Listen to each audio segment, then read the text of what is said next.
you guys are very good people, and the country is beautiful, and myself and I are so pleased to be here. Thank you very much.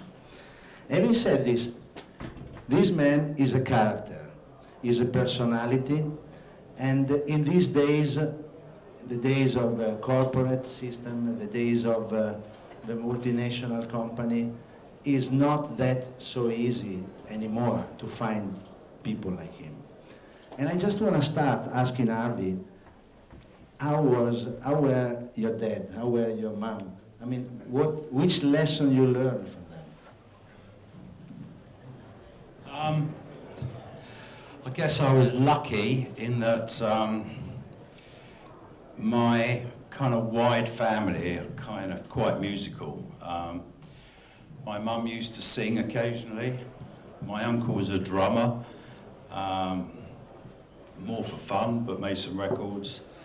A second cousin was in a kind of quite well-known British swing band called the Six Swingers in the 40s and 50s.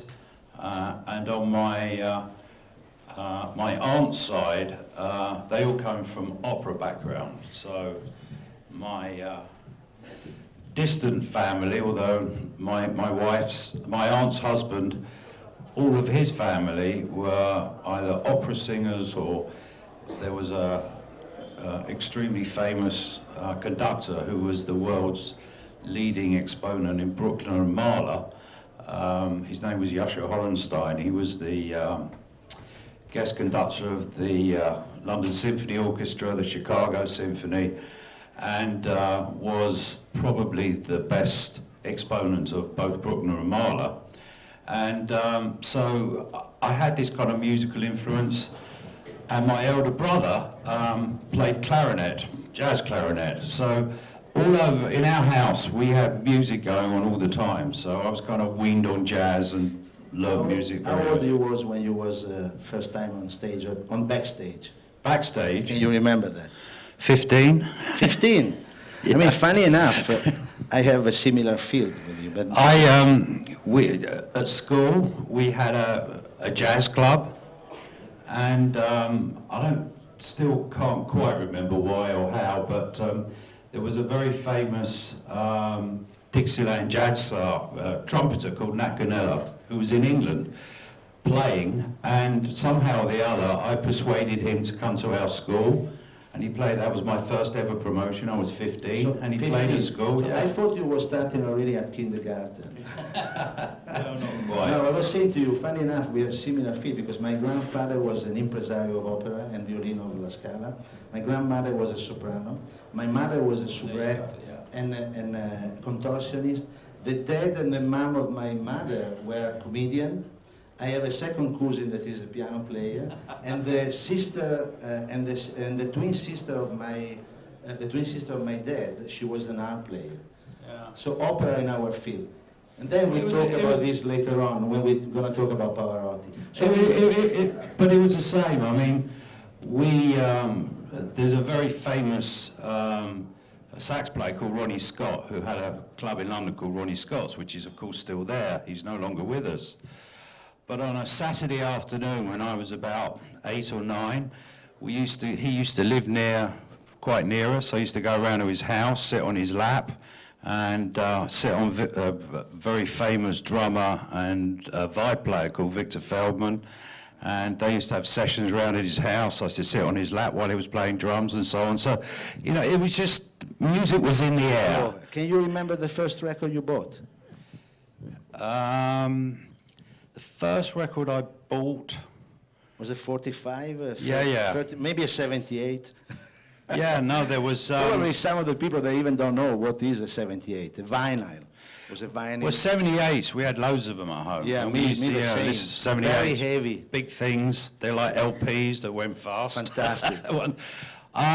You know, in pop rock music was Bill Haley, Rock Around the Clock. Everybody bought it. And then do you ever think to be a musician? Do you ever try to play? At one time in my life, I had an aspiration to be a drummer. But drummer? Yeah. But then I learned to play the calculator. I thought that was quite good, and continued with that ever since, really. talking about drummer, this man was, let me just find the note, with Keith Moon. When Keith Moon, I mean, he was in attendance when Keith Moon, the Who's drummer, threw his first television from a hotel window and into a Leicester hotel pool. That's true. Remember that? Yes, I do indeed. And he was looking on at the Crystal Palace Ball in '71 when Pink Floyd filled the lake. 69. 69, so this is wrong. Yeah. Filled the lake with dry ice, killing all the fish that bob above to the surface, etc., etc. I mean, isn't too bad. Our business, the music business, is a strange business because certainly then, I started my life really in music by accident. I went to university to study pharmacy. I registered for a very new modern course because my interest has always been in marketing.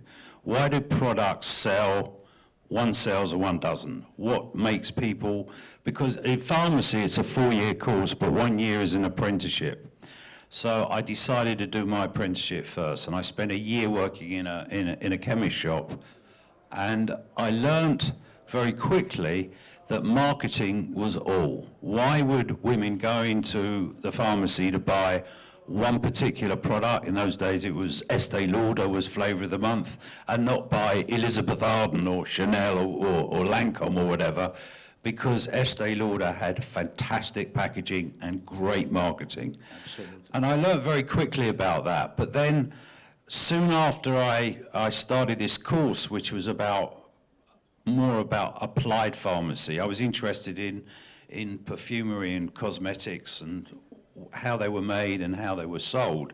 The course got stopped because the grant money didn't come through. I think we were going through what we're going through now during that period. And I ended up getting involved.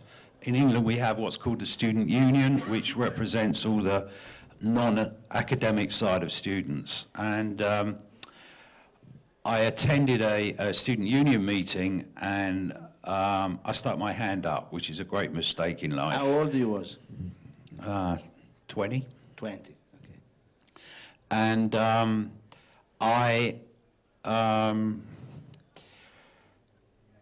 I just turned around and made a comment because there were 300 odd representatives at this meeting, and I said, You okay. made a comment, very straight. And I said, I've been at university. This was at Sussex in Brighton, and I was in the College of Technology, which is a specialist department. And I said, I've been here for 6 weeks, and where's the social life? That's why I came here. And they said, what do you mean? We have the rugby and the cricket and the football and the chess club. And I said, forget that. Where's the social life? 20 years old. And the president of the union, to his eternal credit, as far as I'm concerned, said, well, okay, who are you? And I explained who I was, and they all laughed, because they'd never seen a pharmacy rep before. And I said, we should open a club. And he said,